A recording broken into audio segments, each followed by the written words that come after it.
If you have a story you would like to hear featured on the channel, then go to mariesfield.com and send it my way. And of course, thank you.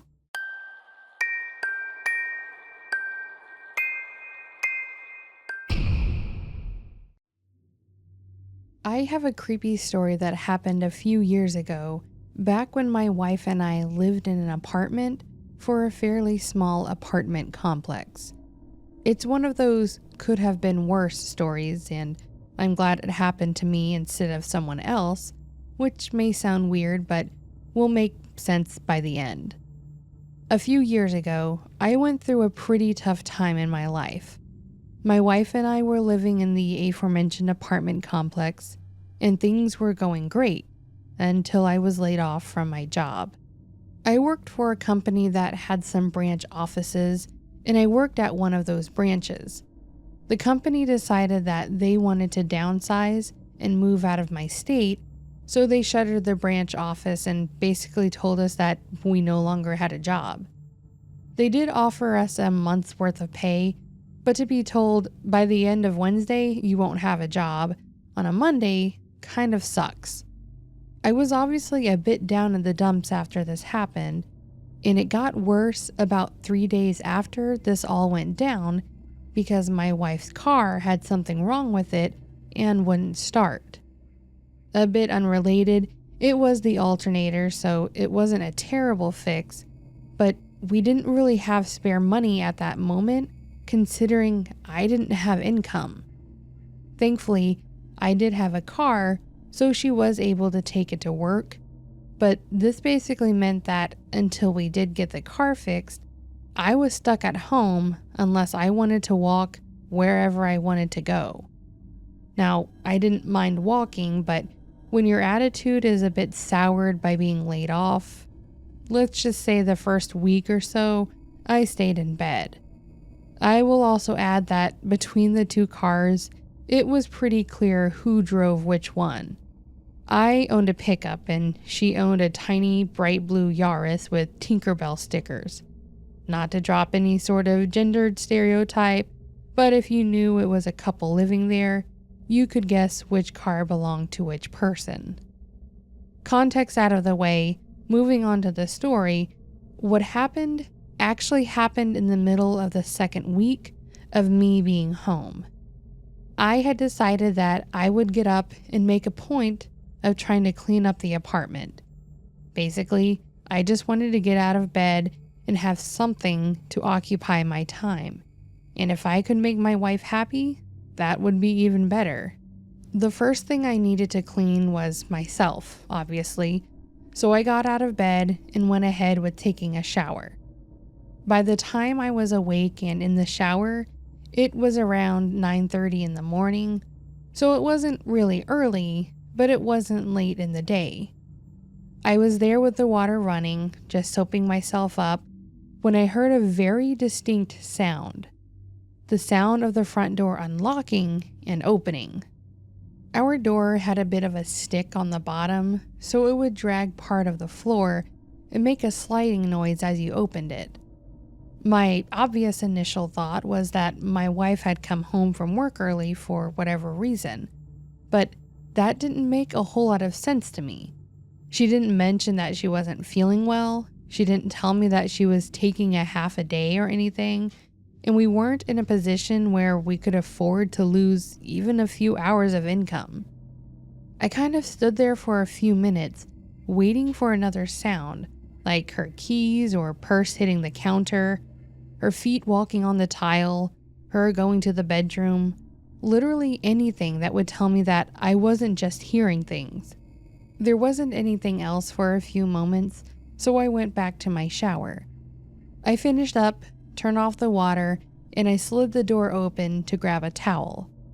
The second that I opened the sliding door to the shower, the bathroom door flew open, and the person on the other side wasn't my wife.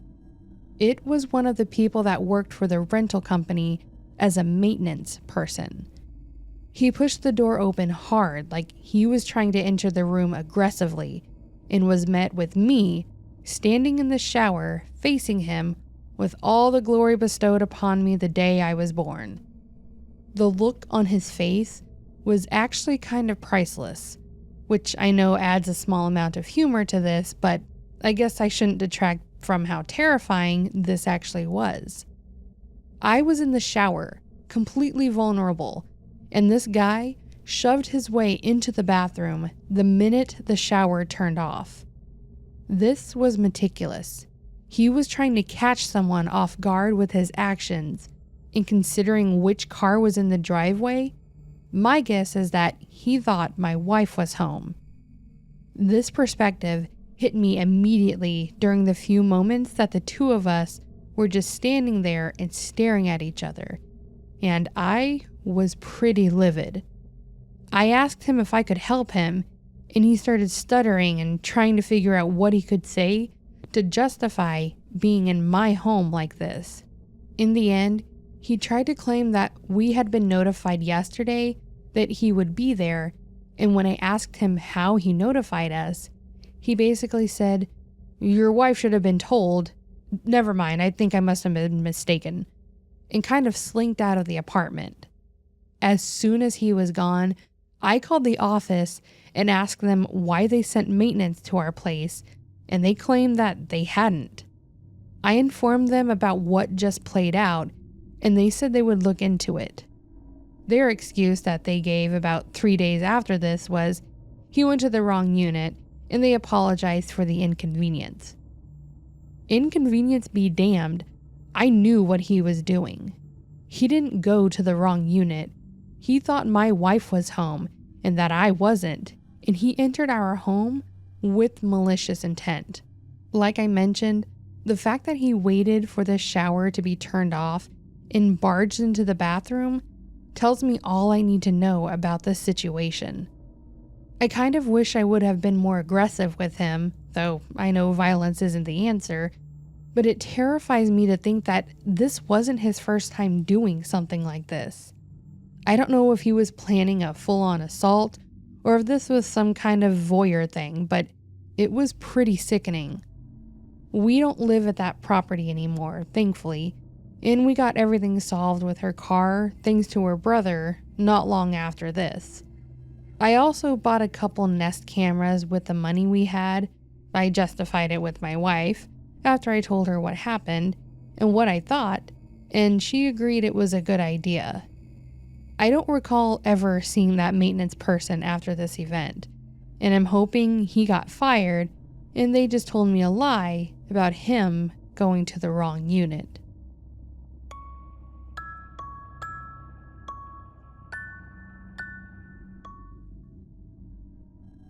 I used to work at a popular women's clothing store in Wisconsin. I found that I liked working the evening shifts too, because the night manager was super chill, there were a lot less customers, and I spent a lot of my time playing around on my phone. It was in a fairly populated area, along an outdoor sort of strip mall, along with a few other businesses. The area was actually growing, as it had been just a grassy field just a few years earlier. They built a few commercial places, as well as some of those huge copy and paste houses. You know the type. But anyways, because it was just growing, that meant there wasn't a lot of activity around, which also meant there was little to no crime. This was also a reason I liked working at nights. Sometimes we had a sidewalk sale and promotions to try and drum up business, and no one was worried about theft. It was actually quite nice at the time. So my story took place one of those nights I was working late. I was actually going to be closing manager, as I had just started doing that the week prior, and it hadn't been long. This time of the year, we were busier than normal, so we usually had 2 people on closing, and on this night, it was me and a girl named Nora.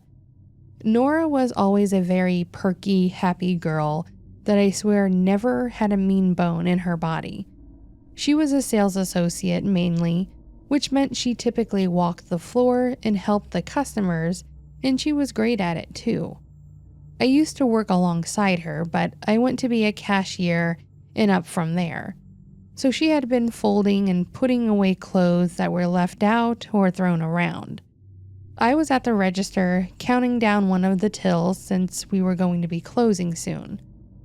Nora was just about to take the claim items, which were items that were damaged or defective, to the back of the room, and I asked her to drop the bank bag in the back too. While she was in the back, there was a couple that came in. So again, it's probably close to 9 because that was when the store closed and it was dark. Most of the other stores are closed too, and the parking lot was pretty big with minimal lights in it, so I didn't even see them approach or walk by the windows until they opened the door. I greeted them as I do everyone, and the woman smiled at me and continued walking towards the first rack by the door. The guy, however, didn't look at me, but kept looking around the walls like he was specifically looking for something. The way they were both acting, though, immediately put me on edge.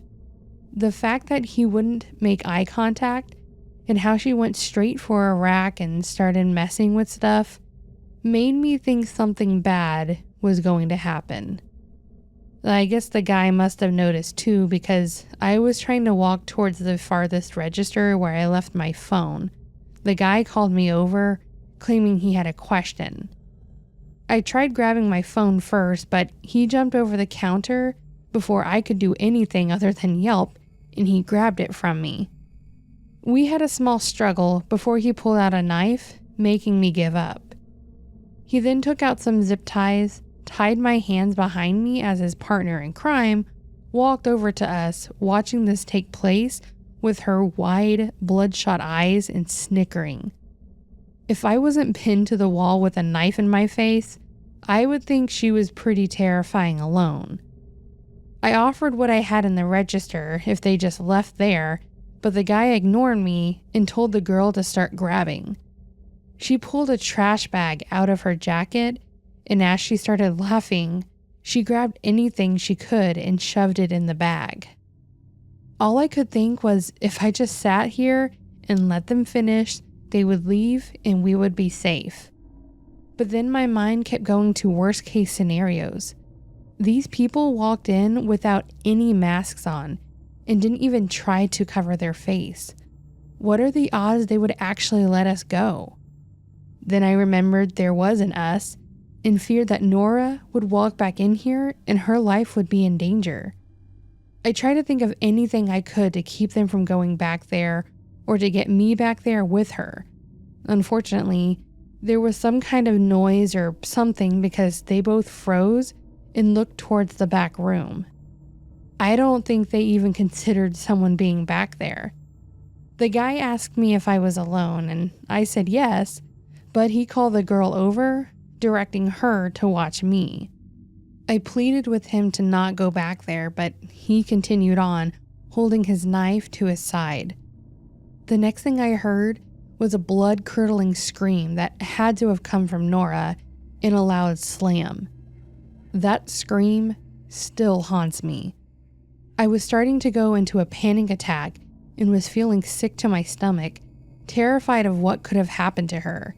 When he came back out, I didn't see the knife on him, but he ordered her to continue grabbing. As she continued to fill the bag and seemingly talk to herself, the guy was patting me down like he was trying to find more valuables, but also took his time patting down certain parts of my body. I felt disgusting. I couldn't protect my employee and friend. My store was being robbed shortly after I became a manager, and now this. The damage this event had on me affected me for years. After what felt like hours, the two started fighting as she only brought 2 bags, one of which had started ripping, and she wanted to get more. He told her what they had was enough and started heading out the door. For some reason though, he came back over to me, cut the ties off, and said after counting to 100, I should call an ambulance, then ran out of the door. I laid there motionless on the ground, counting out loud in case they were listening. In between numbers, I yelled out for Nora, saying it was safe, hoping to get a response. I never did. After rushing through my numbers, I quickly got up and ran to the back as fast as my shaking legs would let me. My heart dropped when I found Nora laying on the floor with blood near her head. I softly rolled her over on her back and thank God she was breathing. I didn't see a knife anywhere or any wounds, so I didn't know where she was bleeding from at first until I saw the gash in her head. There was a cordless phone in the back room, so I called 911 and explained what happened. The rest of that night hardly existed. The cops and paramedics arrived. They took us to the hospital where we were treated and had to give our statements. I couldn't leave Nora's side. I felt like I was to blame and I didn't want her to be alone. Nora and the guy apparently had a bit of a struggle too, and he was choking her till she passed out. As he let go of her, she fell to the ground, hitting her head on the desk, so she had a concussion but was going to be okay. Her fiance and mother showed up shortly after, so I left the room to speak to the store owner that had come in to find out what all had happened. I had to go back to the store to make a report and help determine what all was taken. I didn't get home till nearly midnight because the owner was insistent on doing it all that night. We had cameras in the store, and the detective even suggested he lock up the store and then we could continue this the next day. The owner didn't even ask if we were okay. The store managers were awesome, but the owner, I despised, and I'm sure you can see why. So overall, those two ended up stealing probably about $2,000 worth of clothing and accessories and nothing else. We found my phone on the floor as well as Nora's. They never took the money from the register, nor did they touch the bank bag Nora took to the back, which was sitting on the desk. I still have no idea their reason because they did get caught when they found some of the items for sale on eBay. We had been doing a special on these charm bracelets that were unique to our store, so they were pretty easy to trace. If they were wanting to make money, why not take the money? The only thing I can think of between that and the guy telling me to basically check on her, it makes me think that maybe he was remorseful or this wasn't his first attempt. Either way, it was an event that I will never forget. I've since healed and moved on, but I do still have some anxiety when going out alone at night, so I just try to avoid it. Nora is also okay, and thankfully, neither of us work there anymore. Just, if anything, be safe this holiday season. Be aware of your surroundings, but also, don't be too hard on yourself. Life is too short to not enjoy it.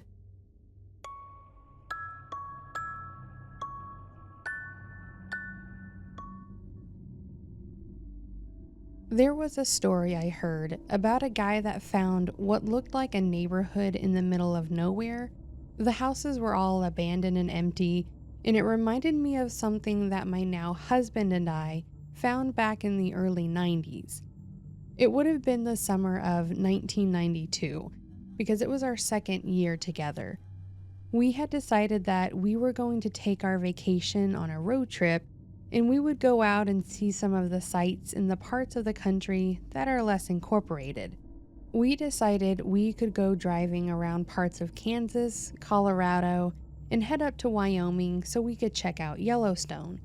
It was going to be a long road trip, and we were prepared for it. We'd put a good amount of money into getting our car up to specs and making sure it didn't have any issues. We had cash on hand for any hotels we wanted to stay at, and we had loaded up a good amount of food and first aid stuff just in case. Things were going pretty well at first. We got through part of Kansas and saw a lot of the open area there. It wasn't until we got to western Kansas that we got to the parts of the state that had nothing. And when I say nothing, I mean nothing. If you've never driven from the eastern parts of Kansas to Colorado, then you haven't seen literal nothingness.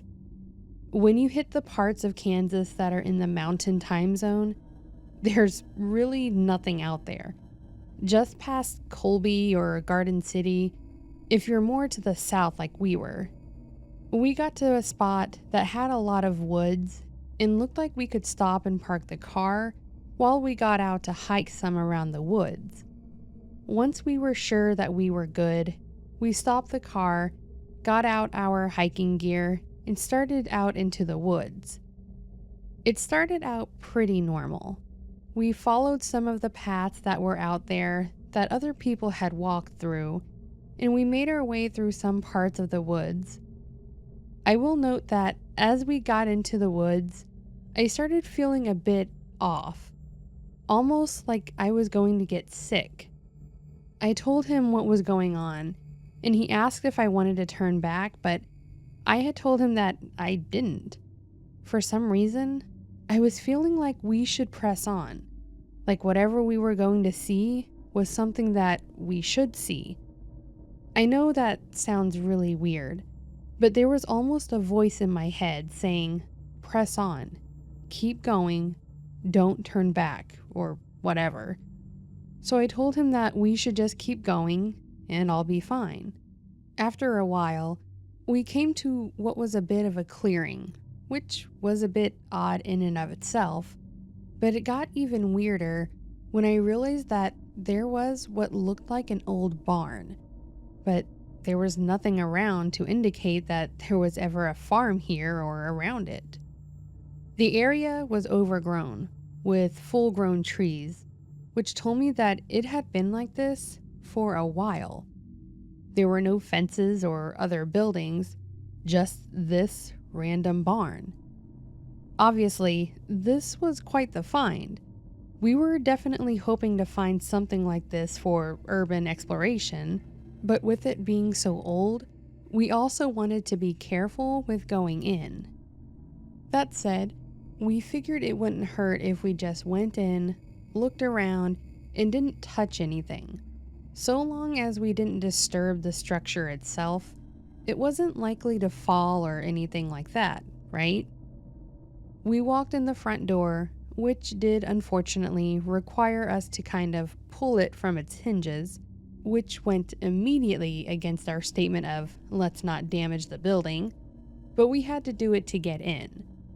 We entered and immediately were hit with the stench of something being dead, which wasn't surprising as it was an old barn that hadn't been touched in a long time, but it was still absolutely disgusting and did not help me feel any better about it. Despite the smell being strong, we didn't see anything in the immediate vicinity that looked like a corpse at all. We pushed further in, and it was pretty clear that someone had, at some time, lived here. It was a barn, but someone had attempted to separate it into different rooms.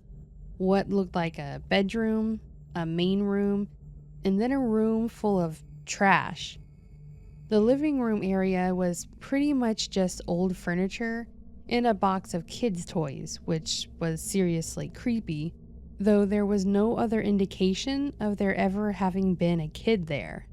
Now, while that was weird, it actually got legitimately creepy when we got into the area where the bed was. On the bed, square in the center, was a Ouija board, and it was an old one because it was solid wood, and it was scratched to hell. It was covered in dust and looked really well used. But beyond that, it was in better condition than most things in the barn. I'm not one to believe in the supernatural myself, and I really don't see the appeal with Ouija boards, but it was still pretty freaky. This creepiness was amplified when I looked around at the walls and on the floor. There were papers with words written all over them.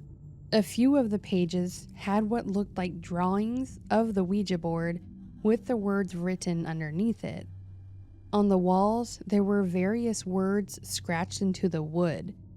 While I can't recall most of them, I do remember the words, "I can't leave," scratched deep into the wood right above the bed. I think that was enough for me.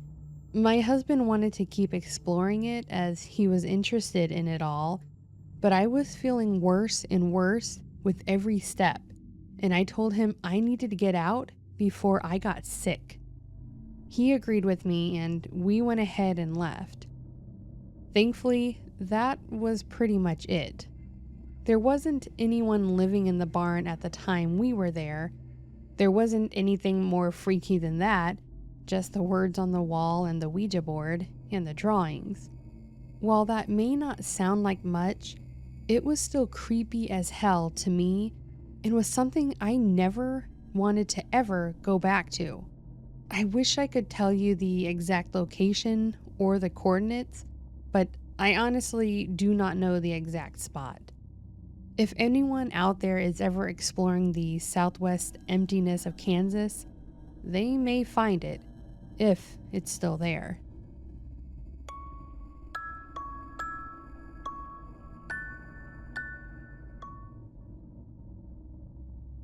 I have a story that happened a few years back when I was 19 and I was a delivery driver for a certain pizza place. I won't give the name of the actual restaurant, but I think you can figure out who it is if I call it Pizza House. This happened in what I would call a fairly small town that resided in the suburbs of a much larger city. I thought it was a pretty safe area up until this point. What happened could have happened to anyone, really, but it happened to me because I happened to be the delivery driver that got sent to this delivery. It was a pretty normal night at the pizza house. We were fairly busy, but weren't being slammed too bad. I was one of 3 drivers that were on the clock that night, and we were busy enough that we didn't get to relax between drives. I remember I was on a double delivery when this took place, and for those that don't know, a double delivery is literally what it sounds like. You are tasked with taking 2 deliveries at the same time. You basically drive to the closest location, then to the furthest location and back. It's an incredible pain in the ass because you usually end up late to the second delivery and the customers get angry. So, as I said, I had to take a double delivery, and both of them were pretty far from the store. In fact, they were actually on the outer ring of our deliveries. When it came in, I grabbed the bags, put the light/sign for Pizza House on top of my car, which was a requirement, and headed off to the first location. Everything was going normal. I was talking to my girlfriend while the GPS told me which way to go. I was most of the way to the first location when I pulled up to a red light and stopped like I had to. I was complaining to my girlfriend about how I genuinely dislike being the pizza boy when I glanced over and saw a couple of guys crossing the road. I made eye contact with one of them and pretty much just kept talking about random nothingness. As I was watching the one cross the road, I noticed the other guy walked a little closer to the lane I was in, and my mind immediately clicked that something bad was about to happen. I was just sitting there, defenseless at the red light, chatting about literally nothing with my girlfriend on the phone, and it didn't occur to me until it was too late that these guys were up to no good. By the time it seriously clicked, the guy that was in the lane was pulling on my door handle and shouting that I needed to unlock my door. I thought about slamming my gas pedal and driving off. I thought about just running the light to get the hell away from this. But then I saw the first guy was standing in front of my car and pointing a gun at me. I was literally sitting there and staring down the barrel of some handgun on some street that I didn't know, with 2 guys about to carjack me. Well, that's what I thought they were going to do. I thought they were seriously about to rob me, carjack me, steal all the store's cash, and leave me on the side of the road. I even said that to my girlfriend. I told her to stay on the phone but not say anything, and that I was being robbed. She quickly stopped talking and did exactly as I asked. I looked back over to the guy at my passenger door. He was shouting at me to unlock the door. I slowly did as he asked and reached down to hit the unlock button.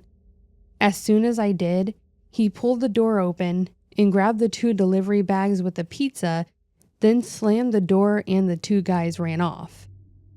I literally just sat there with my heart pounding and blood pressure seriously spiking hard as I watched the 2 men seriously run off with the food and nothing else. These guys seriously had me at gunpoint for pizza. Pizza! They didn't take my money, they didn't take my phone, my card, nothing. Just about $85 worth of pizza. I even told my girlfriend, between adrenaline-fueled tears, that I was just robbed, but they only took the pizza. I remember her asking if I was serious and even laughing slightly. I told her I needed to call the store and tell them. I hung up from the call and called my manager directly.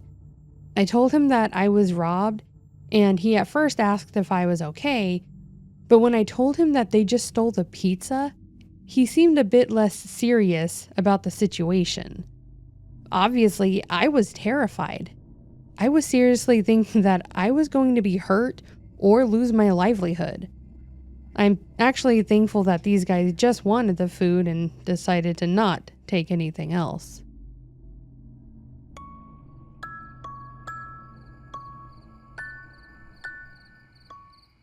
So that, my friends, was another collection of scary stories, just our random ones that we fit in here.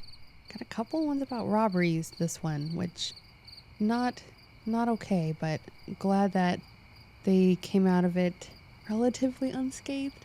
Traumatized, absolutely, I'm sure of it, but not physically harmed, so that's good.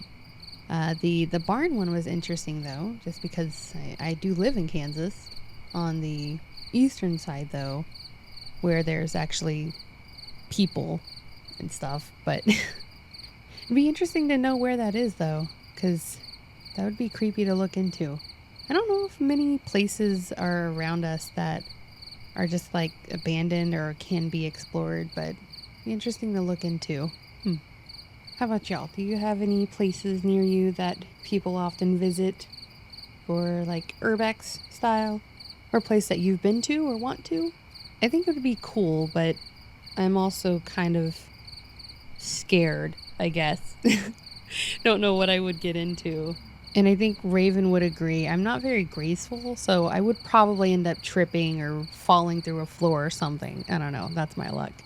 Anyways, let me know in the comments if you guys have any places like that around you.